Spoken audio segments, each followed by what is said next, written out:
What is going on, everyone? Welcome back to another episode here on the Esports Economics Podcast. I'm your host, Tommy Clark, and today I'm here with Hauk Nelson. Hauk, what's going on? Hey, how's it going? Happy to be here.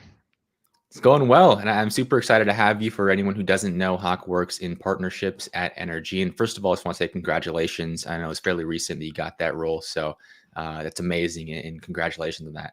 Thank you. Yeah, week 5. So far, so good. There you go. Yeah, how's it going? Yeah, it's great. It's coming from an agency background, a sports marketing agency. It's definitely different. Where before I was sort of the esports guy at a sports marketing agency. Now I'm Yeah, one of everybody's an esports guy. At this company, so I don't have to explain things as much as which is really nice. But there's also so much to learn too because so many yeah. people here have been in the space since the beginning. There's so much to learn, which is such an awesome place to be at. Definitely. What's the biggest thing you've learned in your short time there so far? Is there anything that stood out as far as something that's like, oh wow, I didn't know that before? Or that's super helpful. Oh gosh, I think more than anything has been, instead of any specific like thing, it's been more just like the processes of how energy has been does track all of their partnership stuff, and how we do it moving forward. We're onboarding a bunch of new partners right now, and just like learning what that's like as opposed to anything esports related I was doing at my old employer was much more about either PR, so that's a different kind of tracking that you would do, or it was Mhm. a one-off event, and the tracking that you do for that is just very different. So getting to see something where it's like, we have the sponsor for a year, and we're tracking every month a bunch of different deliverables and stuff like that. It's just very different than what I'm used to, which is both good and bad. It's Yeah. bad in terms of just like learning pains, but it's also good because I'm learning. Yeah, 100%. And we'll get into the nitty gritty of kind of what that looks like and what partnerships look like in energy and just esports as a whole. But before we do that, just give everyone an idea of how you got into the space. I know you mentioned you were in sports marketing previously. What does your story look like as far as how you got into marketing and where esports came into the picture? Yeah, my esports story actually dates back way to 2015 when I was a freshman in college. Hmm. When I was a freshman in college, I applied and got the position of head analyst for a challenger level League of Legends team at the time, called Team Fusion. Okay. For anyone that was big into the league scene back then, that'd be players like Nintendo. Mac Noon was on the team for a while. Huhi, who now plays support for Hmm. 100 Thieves, was our mid laner. So there's some great talent on that team, and I worked as an analyst. But that I was in college, and then I got that job, so I dropped out of college to go work for Fusion. Did that for a few months, and then after, gosh, what, 3 months working for Fusion, I decided I knew enough about esports to leave Fusion and start my own team slash company, which I called Aries Esports. Uh, Try to operate that for about 6 months, but I was 19 at the time, managing a bunch of 18 to 23 year olds, and Yeah. I definitely was not that well equipped in a lot of ways to handle that. We were all in the gaming house together, and I was cooking and cleaning every day. So I'm like cooking for these guys, but I'm also their boss, and like is just like weird to and difficult to manage a lot of those dynamics, especially, Hmm. it's not like I really had any experience managing people before. So after that didn't pan out, I went back to school. I went back home to Chicago and went to DePaul University and studied marketing there, and graduated in 2019, which is when I got the job at Kemper Lesnick, a local sports marketing agency. And I was there up until like 5 weeks ago now, which is when I got the gig at NRG. So that's kind of the TLDR of how I got into the space. Awesome. And I'm curious if you're okay with sharing, like what went into the decision to drop out and pursue that initial job? Because I know a lot of younger people in esports kind of have that desire and like, oh, I could do this on my own and kind of school. I don't really need school. So I'm curious what your perspective was and what your thought process was behind that. Yeah, I mean, for me, I was very passionate about the space, way Yeah. before that time. I had been watching Pro League of Legends since, its inception in season one. I remember watching the season one World Finals and stuff like that and just being all over it. So, League specifically has been a big passion of mine for a long time. And I just knew, I kept seeing, these big viewing numbers, and I was never someone that was big into sports at all, ever. Yeah. And but here I was watching these guys on a team together competing, but the only difference was that it was a video game, right? It wasn't, football or basketball or anything like that. And to me, it just clicked immediately that it was an opportunity that it just didn't feel like a lot of people were seeing yet. And I knew that this was a way for me to get my foot in the door. I was fortunately very blessed in terms of my circumstances where I had supportive parents that, were like, okay with me taking a semester off of school to go Yeah. try and live out my esports dream. And then, were also very supportive of me when things didn't work out. So, I'm very blessed in that way, but I just knew it was an opportunity that I couldn't pass up. Yeah, definitely. And as someone who's been around esports since nearly the beginning, at least when it comes to League of Legends, how have you seen it evolve? And like, what's like the most noticeable change? 'Cause obviously, a lot of things have changed between the inception of League and the inception of esports as a whole. But what's been like the thing that stands out the most is something that has really just changed from when you first got into gaming and esports. It's I'll contrast you and say the thing that's both surprised me and kind of disappointed me of what's changed the most Mm, has been the professionalism of the space, at least with League of Legends specifically. Just yeah, because in some ways, we've gotten way more professional in how we, as teams portray ourselves. All of the major orgs involved in the LCS have a lot of major backing by, legit corporations, big time investors. And that's definitely been the biggest change, just like the sheer professionalism that's come into this space. But at the same time, I still see a lot of lack of professionalism, sometimes from certain leadership with certain orgs and stuff like that, and things like that they might tweet out, or how they're portrayed or yeah. behave, when you see supplemental content created by certain orgs or something like that. So it's something that's changed a lot, but also in a lot of ways doesn't really feel that different from the early days. Yeah, no, I'm with you there. I could definitely see how that could be the case. And it's tough in my opinion, just because the drama and that sort of stuff does well for content, but to a certain extent. And a lot of times, like you said, you can go too far and you kind of go past that line of what's just funny content, what's engaging content. And it's just like, why are you even saying this? Like Yeah. there's literally nothing to be gained from this. So I am with you on that.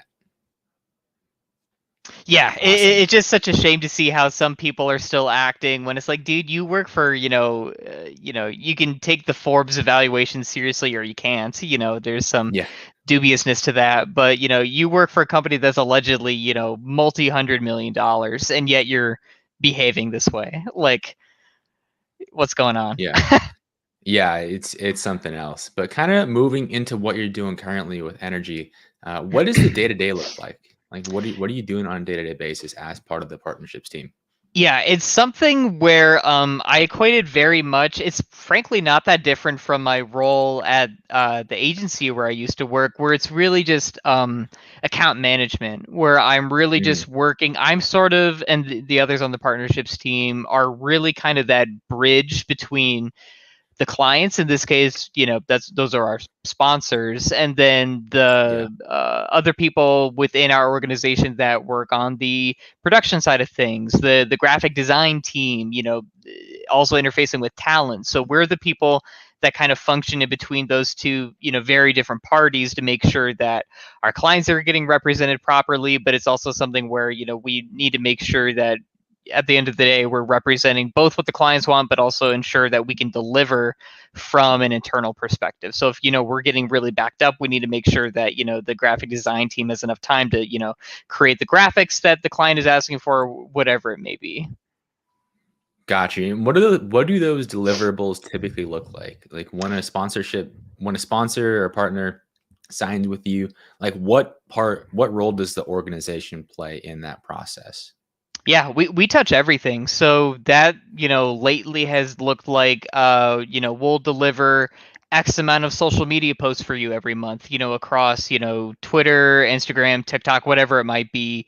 And typically that also includes sponsored content videos that would go up on YouTube. So it's for the most part very content driven, but of course, Yeah. we're an esports org at the end of the day, so it also includes patches on jerseys, making sure that we're getting the talent involved for maybe special appearances that the client might be doing. Say if they if we ever get to actually go outside again, and the client is having some sort of event, at some big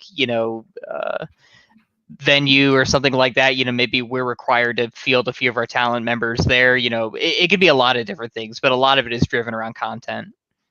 Got you. And then when it comes to performance, like how well you guys are doing on your front of fulfilling what the sponsorship needs, or what the sponsor needs or they're looking for, what sort of metrics are you guys looking at it? If you're okay with sharing that, and like I said before, if there's anything that you can't share, no stress. But just from like a general overview perspective, what are you typically looking at with your content or your activations that you're doing within the org to kind of determine whether or not it was successful and you guys fulfilled what you needed to fulfill? Yeah. So what we're, I won't go into too many specifics, but what we're really Yeah. tracking is mostly based on what you would be tracking for any other sort of media deal. So most of the time, that's something related to how many views are you getting, how many impressions are you getting. So if this video, I'm making up numbers here, but Yeah. if we say we're going to give you 1 billion views for every YouTube video, and we're not hitting that Yeah. benchmark, then obviously does that mean we need to do something different on the content side of things? Are we not promoting it the right way? Or if the requirement is 1 billion views and we're hitting 2 billion, obviously the client is thrilled with us. We're doubling the Yeah. benchmark that we've established prior to the contract being signed. So it's at the end of the day, it comes down to eyeballs more than anything else. Got you. And then what does that relationship look like between you guys and the partnerships team and the people who are actually making the content? So like if you notice, hey, this video or this campaign is kind of underperforming a little bit, we need to tweak some things. Like what does that process look like in that line of communication between the different teams? Fortunately, I haven't been in a sort of situation yet where we're not, Yeah. where say we're underperforming. I'm only 5 weeks in, so I can't really speak to anything too specific on that front. But I will say that Mhm. everyone within the org, we're all on the same team here. So if we feel that some sort of campaign that we're running is underperforming or anything like that, it's a very much a collaborative effort to make sure that okay, if it's not working right now, what do we need to do to make sure that we get back on the same page? It's very much a collaborative and a startup environment where, if something is failing, we want to learn about it, fail early and fail often, right? So make sure Yeah. that if you are failing, that you learn from it and quickly adapt and iterate into something else. Yeah, no, that's huge. And my main point that I wanted to get at with that question was the fact that, I mean, you guys that are managing the accounts aren't necessarily the ones that are responsible for creating the content. Right.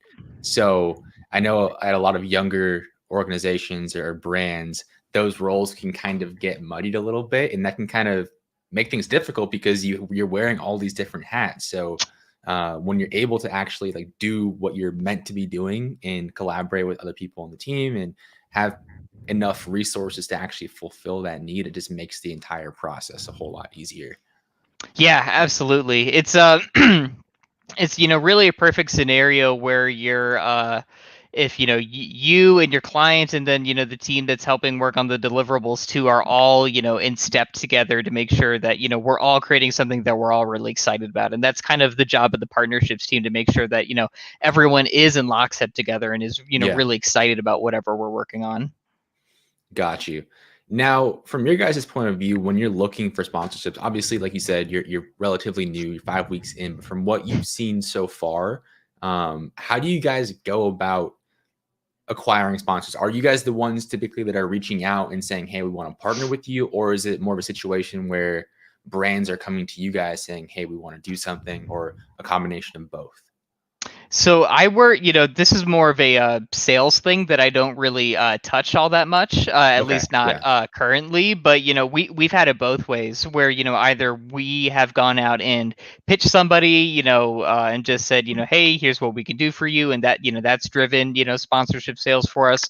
And there've also been times too where someone within our organization just so happens to get reached out to by someone that might be on a brand management team of, some brand that's maybe, they haven't been in esports yet, but they're very interested in the space, Yeah. and, want to learn more. That's also turned into conversations that have led to sales as well. So, and that's something I experienced too at my old job where, I think I generated just as many sales from inbound as well as outbound. I generated sales from people where I was like doing the reach out to make sure that, we were constantly hitting our targets or whatever it may be. But I also had people Yeah. that were reaching out to me being like, hey, you work on the esports side, but also you do PR work.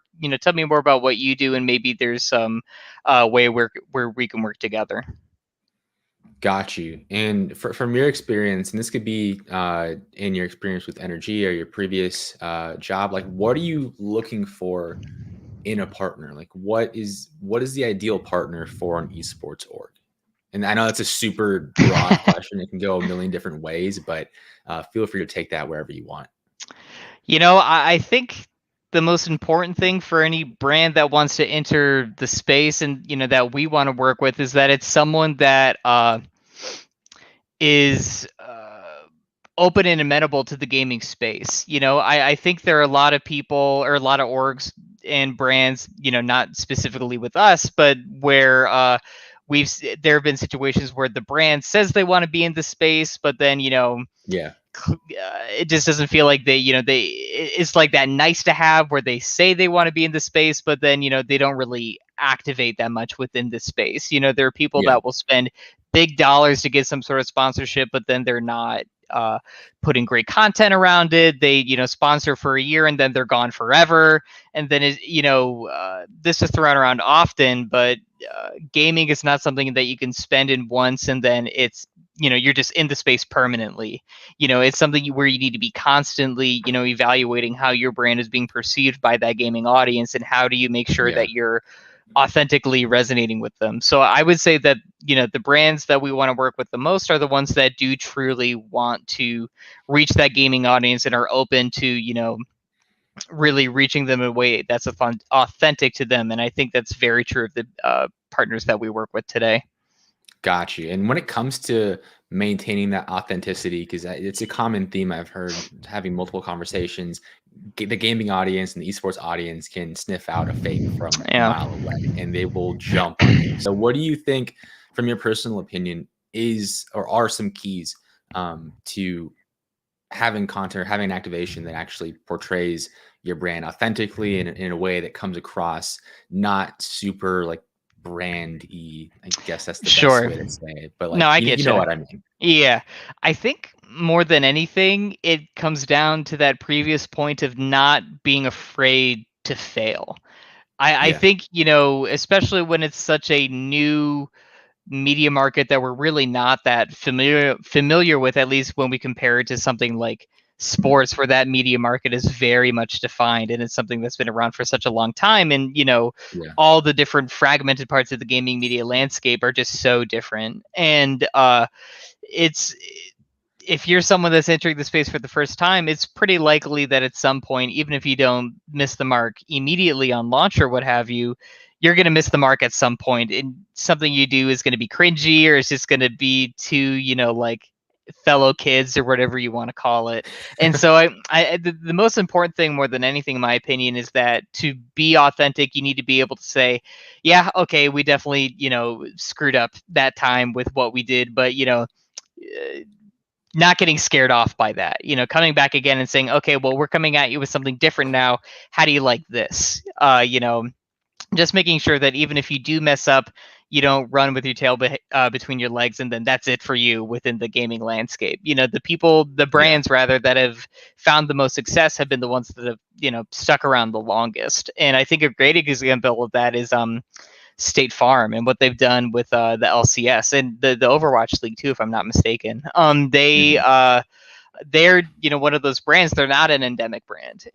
You think life insurance, you don't think gaming, obviously, but Yeah. they've been around by sponsoring the LCS and the Overwatch League for such a long time that I'm just used to seeing them now. And Yeah. they feel like, I don't say that they're a gaming brand to me now, but they're pretty endemic to the space to me, and I'm used to seeing them whenever I watch the LCS now. And so I'm sure there were stumbles along the way, but now because they stuck with it and we're willing to iterate, they really found their stride with what they've got going now. Yeah, and what are your thoughts on the sort of thought process that I see a lot? It's like the idea that these non-endemic brands shouldn't even try to enter gaming. It's like, stay away, like you don't belong here. Like I I think have my that's own thoughts on that. ridiculous. Like, what? Yeah, I agree. It's like we all want to grow the esports industry, right? Like we want more money to come into the space, right? So I think we agree on that. Yeah, to me, like, as someone that's been playing games my entire life, and like only within the past few years have we really established any sort of possibility of like, hey, people can actually feasibly, make a living off of Yeah, gaming in, multiple different avenues. I'm not even gaming, and yet I'm in the gaming industry, and like that's amazing. Like that's not something that I don't think anybody when we were kids, growing up playing Pokemon or whatever, thought was ever going to be a real possibility in any way. And yeah, these non-endemic brands are a big reason why any of that is happening. Their dollars are what is funding, all the teams competing. They're funding, cool activations like the content castle, that we built. They're the reason behind a lot of the cool stuff that we're doing. And so I wouldn't even want to call it an unnecessary or a necessary evil or anything like that, because I yeah. think evil is way too strong a term. It's just like they help fuel all of the cool stuff that we enjoy. So I think it's ridiculous if anybody's trying to gatekeep gaming like that. It makes no sense to Yeah. me. Totally agree. It's just it doesn't make sense because, like I was saying, we want the industry to grow, and Hmm. really one of the ways for it to grow is to get more money into it. And a lot of these non-endemic brands have a lot of money, so if they can be convinced of the value of the esports industry and just gaming as a whole, um, it's a no-brainer. So Absolutely. we're definitely on the same page there. Now, when it comes to the recent partnerships you guys have announced, there were quite a few announcements in the past week with NRG. So, just run me down real quick. Like, what went down in the past week with you guys? Well, the biggest one for sure is Hot Pockets. That's the biggest deal the org has ever done. Mad credit to our president Brett Lautenbach for putting that deal together. We're all really excited about that, and they're going to get it. A bunch of signage all over our castle too in LA. It's we're just really excited about all of that. We have another couple announcements coming within the next few weeks that I can't share yet. But the other announcements that we made are, I know we signed Iceman Isaac, to Mhm. our Warzone squad. He's great. So we're really stoked to have him on board. And we also signed Sally as a dog to Full Yeah. Squad Gaming. So we're obviously really excited about all the different creators we're bringing on board, as well as obviously Hot Pockets too. So what's the relationship between Full Squad Gaming and Energy? Is that just kind of a branch underneath Energy? Yeah, you could think of it the same way that you would look at Optic or the Shock, where it's just like another brand that's Okay. under the Energy umbrella. The messaging there is much more about the casual gamer, I guess you could call it, as opposed to trying to reach that Interesting. hardcore esports audience. But FSG is taking off like a rocket ship. They're crushing it on Yeah. TikTok. Grady Rains and Ben Gallagher are the two guys that are really kind of running the show on that, and they're nailing it. And we're super stoked to see how well that's been growing. Awesome. Now, what does that preparation look like when you guys are getting ready to reveal a partnership? Because I know we chatted last week in preparation for the show, and like you're busy, you were like crazy busy, had a lot of stuff to do like for this partnership announcement. So, what does that process look like after the sale's been closed? You guys are good to go. Like, what does the process of taking it from ground zero to getting the partnership announced look like on your guys' end? Yeah, there's a lot of groundwork to be done where, we're building a lot of those initial assets, anything that's related to like the graphic design for anything looks, we had to update the banners for, all of our talent to, incorporate the Hot Pockets logo. So, we had to go through the approval process and make sure that, in any way that we're ever using their logo, we want to make sure that Yeah. we're being true and do right by our clients and how they want their logo to be represented and everything. So there's a lot of groundwork to be done just to make sure that we're all on the same page when that stuff does come to light. So Mhm. there's a lot of back end stuff, especially on the design elements, and then that ties into other content that we do too, on the video side. And we have more. We had that launch video that went out on Friday, but we have more videos, already filmed and that we're going to launch at some point over the next few weeks. But there's a whole approval process that goes into that. Make sure that we're representing the brand properly in everything that we do. So there's a lot of approvals that goes into all that stuff just to make sure that everybody's on the same page when it comes to properly representing the brand and how they want to be when it comes to the taglines, the logo designs, and a bunch of stuff like that. Got you. Are there like a ton of revisions you guys have to typically go through? It really depends. Yeah. Sometimes we get it on the spot, and then there are other times where oh, we changed our mind to maybe the brand is coming out with some new messaging, for example, or they're pushing a new tagline or something like that, and maybe that gets changed during the process while we're creating these assets for them, and we have to change them or something like that, which doesn't usually take that long. But our team is really quick with that stuff. Yeah. They're very impressive. Shout out to David Cho and his entire team over there. Awesome. Yeah. Shout out to them. And when it comes to the partnerships as well, like when you're looking at energy as a whole, San Francisco Shock, you have Optic Chicago, Full Squad Gaming. Typically, when you guys work with partners, does that usually encompass energy as a whole and everything underneath it? Or are there situations where maybe someone sponsors the Shock, but isn't technically like partnered with Optic Chicago or with Right. Full Squad Gaming or stuff like that? Yeah, it really depends. In a lot of ways that might come down to what kind of audience that the brand in particular is trying to reach. So, Mhm. we all know that the audience that watches Call of Duty, with Optic might not be the same fans that would watch the Shock with the Overwatch League. Yeah. And same goes for, what we put out with our Fortnite boys versus the Rocket League team. Yeah.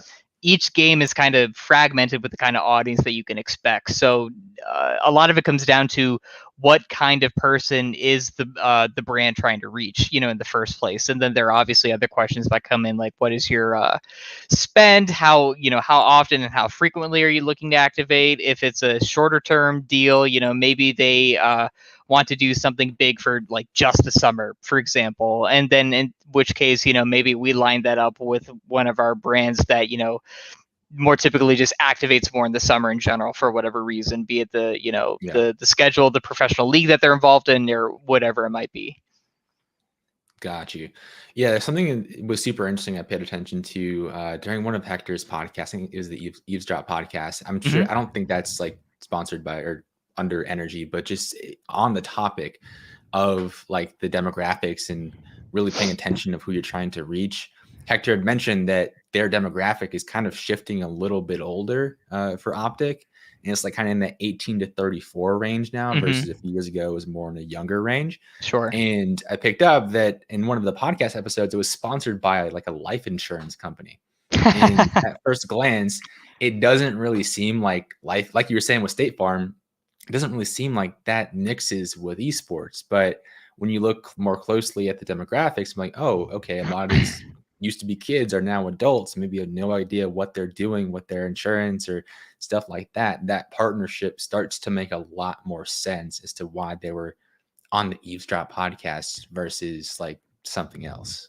Right. And I think another great example of that would be both BMW and Cadillac, recently entering the Yeah. space through C9 and TSM respectively, where the just because someone that watches Optic, watches NRG, watches TSM, whatever, just because they're not in the market for that product right now doesn't mean that they won't be 5, 10, 20 years from now. And building that brand affinity early on is really significant. I Yeah. guarantee you nearly all of TSM fans don't have the cash to buy a Cadillac right now, but 10 years from now, 20 years from now, maybe they will. And then, that sponsorship with TSM was kind of their first touch point with that brand. And, then 20 years Yeah. later, they see an ad and then they decide to go buy a Cadillac. It doesn't necessarily have to be a short-term return on the brand's investment for it to drive value for them, Yeah, another really interesting example of that was like, you remember when AOC did the Twitch stream, like the Among Us stream with Mm-hmm. all these, like, I forget who the streamers were, but a bunch of really big streamers. You kind of think of it the same way. It's like these kids aren't old enough to vote yet, but in for 8, 12 years they might Exactly. be. And that was their first touch point. So like, oh, she was cool on Twitch. I might as well look into her and maybe vote for her. Whether or not Right. you agree with the policies, that's not even in the discussion. But it's still along those same lines of that initial touch point and just building that brand affinity over time. Exactly.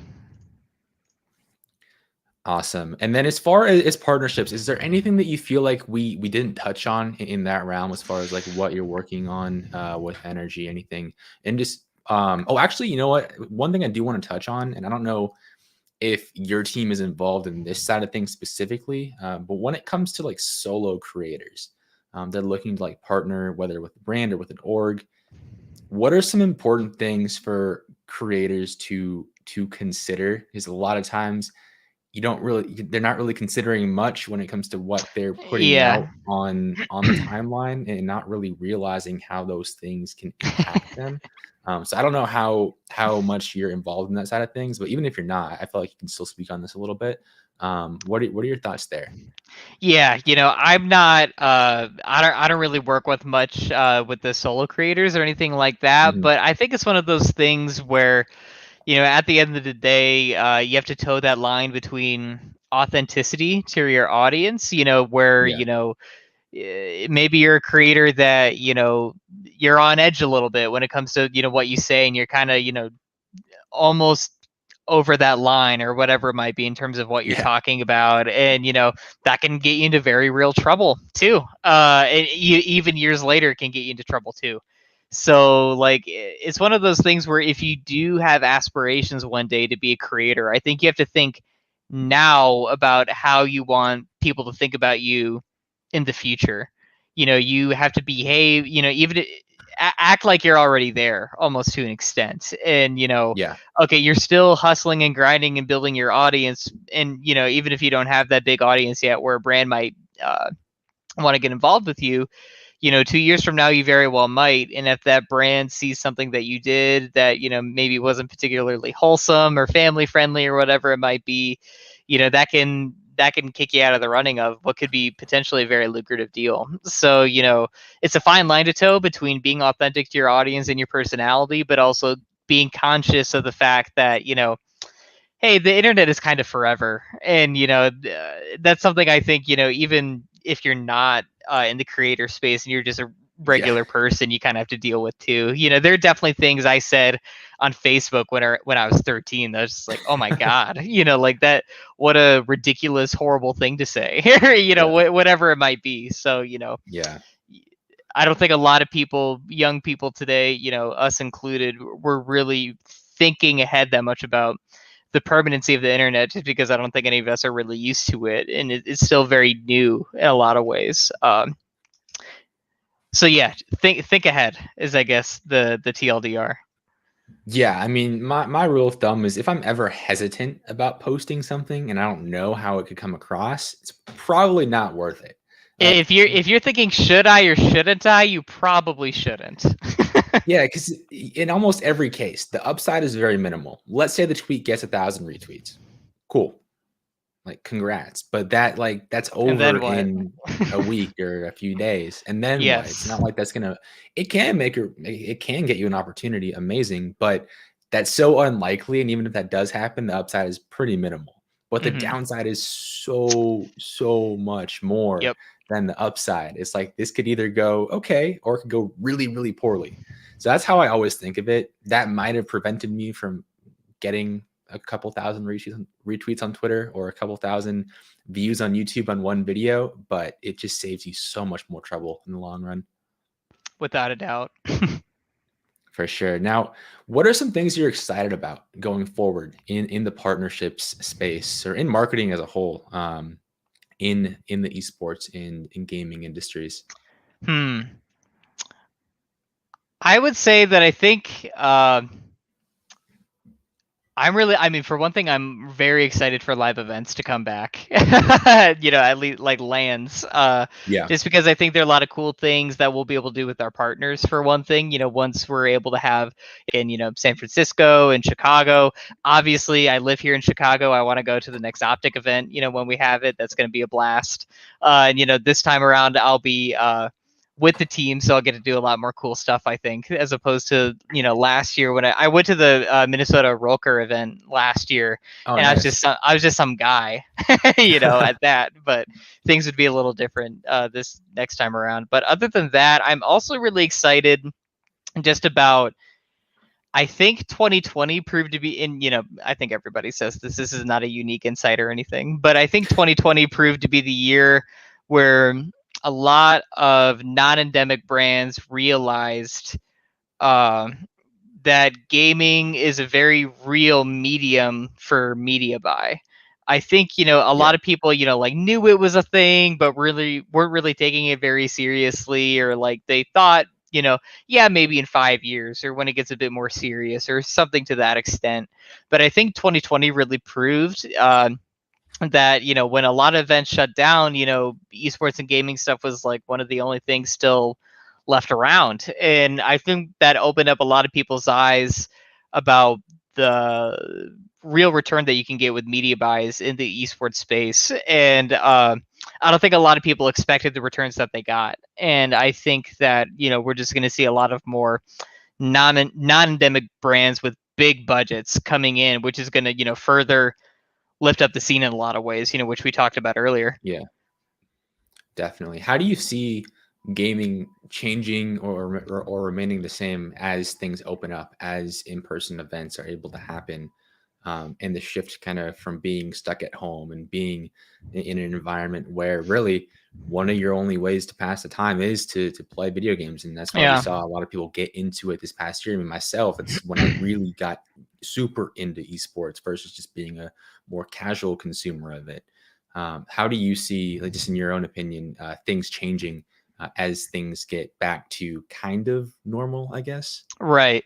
I think it's going to be one of those things where, we saw a great big shift when the pandemic started and, nobody could go outside. And then you're going to Yeah. see another big shift again, pretty much the exact opposite when everybody can go back outside again. I'm not someone that really leaves my house all that much, but even I'm getting sick of, staying home all the time. And, Yeah, I we'll be feel you. looking forward to, going out more often, doing things like that when things open up a bit more. But I think when that bell curve shifts back a bit, and we return to, I really hate that I'm using this right now, but the new normal I knew that of was coming. I know I'm ashamed, I really am, but That and these unprecedented times. yes, I think we've moved beyond that because I think everybody's used to it now. But the new normal is when Yeah, things are open again, but we've also adapted a lot and learned a lot because of the pandemic in terms of I think a lot more people will be doing remote work more frequently, just in general. For example, just because yeah. we proved that, for the most part, a lot of companies could pull it off in a lot of ways. And so I think we're going to see something similar where, the norm for gaming is going to be higher than it was pre-pandemic, but it's not going to be the obscene levels that we saw, for the majority of 2020. So what does that mean? I'm not entirely sure yet. I think we're still going to see a lot of I think we're going to see a lot more people trying to push into the gaming lifestyle space, and I think we're going to Mhm. see a lot of people trying to push more of this crossover stuff. I remember the first month or two of the pandemic, I felt like every week 100 Thieves and FaZe were hosting these like charity crossover events where it was like, we're pairing one of our FaZe Fortnite players with a basketball player, and that Yeah. kind of thing happened like every week in April. And I think we're going to see a lot more stuff like that in the future, but on a bigger scale and a more maybe we'll see more events where like Ninja goes to a Bulls game and there's like some activation there. I know there was an activation like that in February of 2020, like right before everything shut down. So I think we're going to see a lot more too of just like these gaming stars being treated as regular stars. They're not, it's not Ninja the esports athlete or Ninja the streamer. It's just Ninja the celebrity. Just like Yeah. how, Kevin Hart is a comedian, but, you see him, doing movies. He also, you see him hanging out with rappers and NBA stars. I think there's just going to be a lot more cross pollination of all these different kinds of celebrities. Yeah, that makes a lot of sense. And on that sort of topic, and with your experience in sports marketing and being around the sports world, what do you see the relationship between like esports and traditional sports? A lot of people kind of make that comparison, and you've seen some attempts to kind of mirror what traditional sports do in esports with franchise leagues and geographically based teams. From your personal view, how do you see that evolving over time? Do you think it's a good idea to kind of mimic what traditional sports are doing, or what are your thoughts on that? I think, the challenge more than anything is that when we think of traditional sports and how that fandom was created, for Mhm. example, I was born in New Jersey and lived there until I was 8, but my family is originally from Chicago. So even though I was born on the East Coast, I grew up as a Cubs fan just because, there Yeah, was that longevity of the, 115 years of fandom for, the Cubs and for baseball in general. And, my first baseball game ever was a Cubs game, when they came to New York and stuff like that. And that's not something that's there in esports. And I think that's, it's a challenge, to mhm, take that example, take that narrative, and make that direct line to esports when the longevity just isn't there. And I think that's a tough yeah, thing to try and establish when there's the any particular game can wax and wane in terms of popularity. Everyone was making Fall Guys content in like August and September, yeah, and now nobody is. So yeah, I think there's this real challenge here of like, okay, I think geolocation makes a lot of sense in a lot of ways, but how do you balance that when any given game may not have that sort of longevity to it? I think geolocation is a great way to build fandom, but how do you sustain that over years and years and years? And I don't think anybody's really figured out that model perfectly yet, though. I think we're doing a pretty good job, but I'm biased. But I think once live events come back too, we'll get to see more live activations, which will build that fandom too. But I'm kind of going around your question, I realize, as opposed to directly answering no, it. that But does make sense. Yeah, like you said, it's tough because we don't really have a basketball yet in esports, or a baseball yet in esports, where it's been around for over half a decade, or not half a decade, over half a century, yeah, or even a century plus, with like baseball and stuff like that. So it's hard to really establish that fandom, like you had mentioned. So, what do you think is important in creating that sort of longevity? Obviously, it's hard to tell, and there's no really definitive answer because no one's really done it yet. I would say probably League is one of the sure. furthest along, just because they've maintained popularity and done great over the past decade. But what are your thoughts on what it would take for an esport in a specific game to actually like entrench itself for 10, 20, 50 plus years? Or is that even Yeah. possible in your opinion?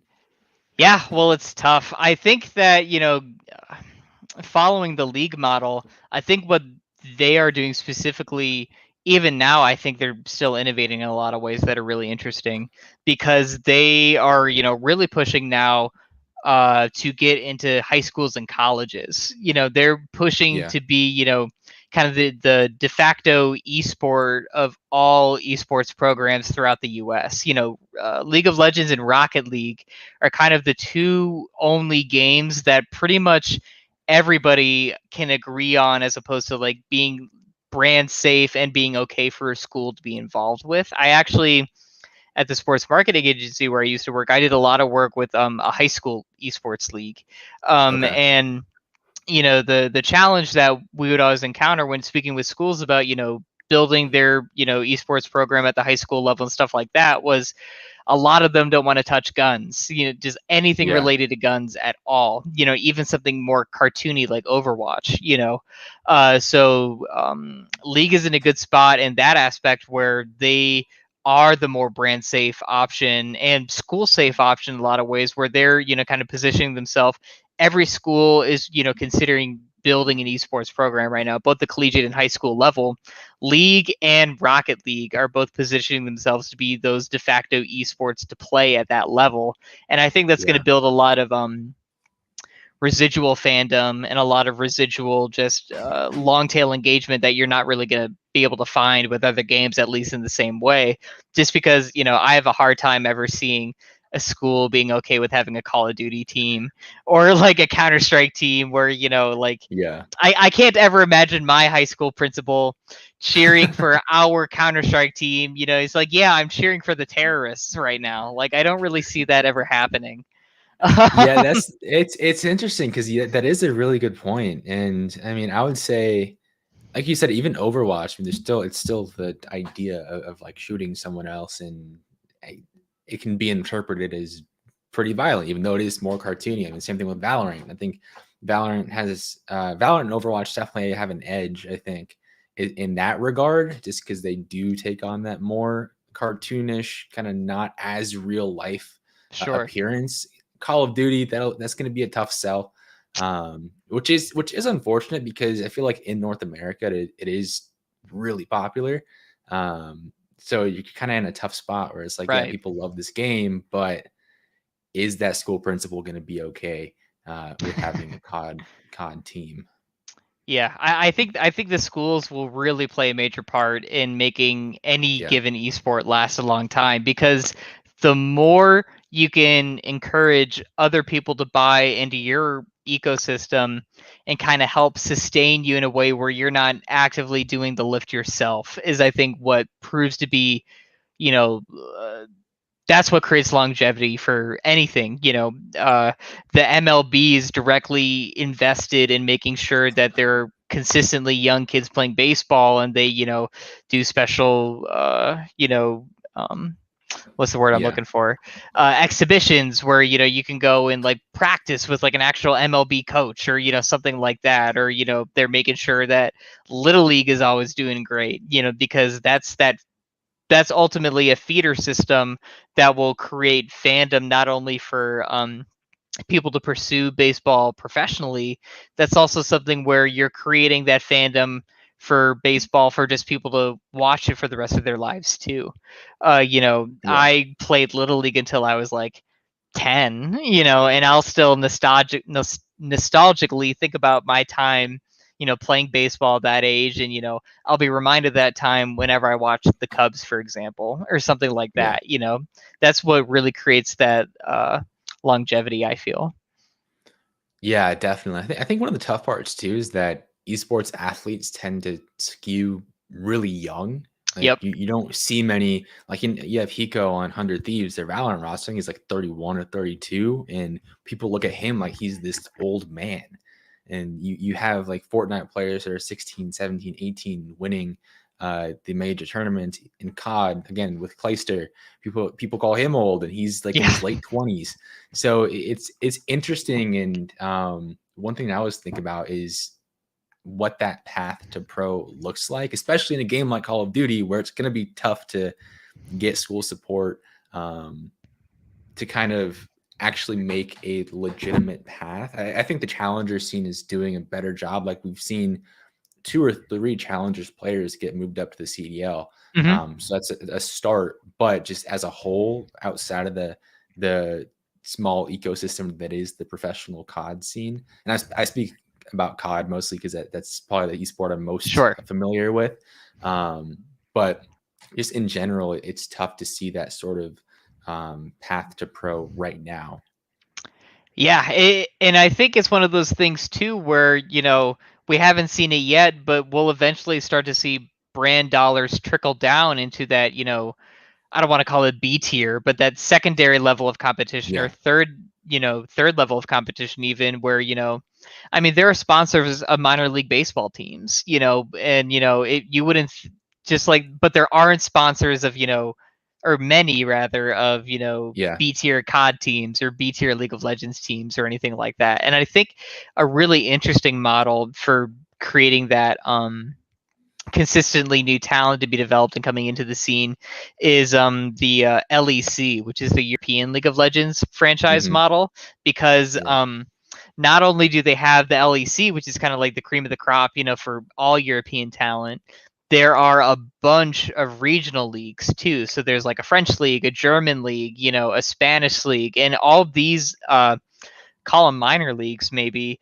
are starting to get pretty strong viewership too. Like not LCS or LEC level, but pretty good for, if France is like not that big of a country, and like to have, that many people wanting to watch a French league is like very good for the overall health of the European League of Legends ecosystem. And so I think we really need to start, funneling more dollars and more engagement to these, challenger level talent that, could one day be the next stars of this CDL, the Overwatch League, LCS, or what have you.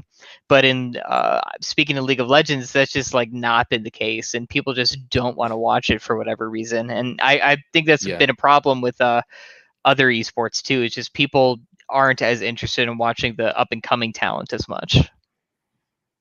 Yeah, definitely. It'll be a tough problem to solve, but it's still super early on. And it's always interesting seeing people like freak out over certain moves and certain things that happen. It's like esports has been a thing for more than a decade, but over the past decade, it's really like kind of grown a lot. But it's still super young. So I'm excited to see what happens this coming year and really the next 100 years, hopefully. But yeah, man, I appreciate you taking the time out of your day to come on the show. This was a super fun conversation. My pleasure.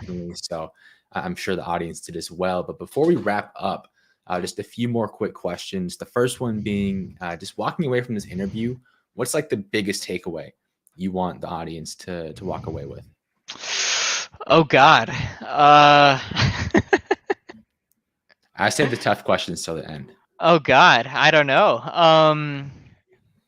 I guess I'll go back to, an earlier point where we made where non-endemic brands, big brands getting involved in the space is a good thing, especially if you are for longevity of all the big esports that you watch. We need those brands to be involved. So that will be my key takeaway. There you go. I love that. And the final question, and the toughest one of the entire show, do you drink coffee? And if so, how much, or not how much, how do you drink your coffee? I drink coffee black. Okay, I respect it. That's a good answer. That's a good answer. One cup every morning.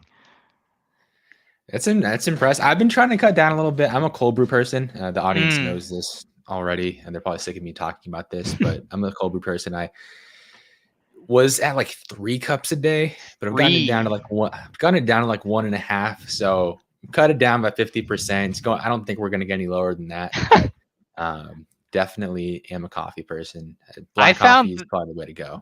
I found that if I drink too much, I can't sleep at night. I know that caffeine, I don't know what the half-life is off the top of my head, but it stays in your system 6 hours. It's like a really long time. Yeah. And like, so if I have any caffeine of any kind after like noon, like it's over for me in terms of sleeping. And I think, why have an extra cup of coffee when you could just get 8 hours of sleep is, kind of what I'm trying to get towards, because I don't think no amount of caffeine will ever fix what 8 hours of sleep can fix.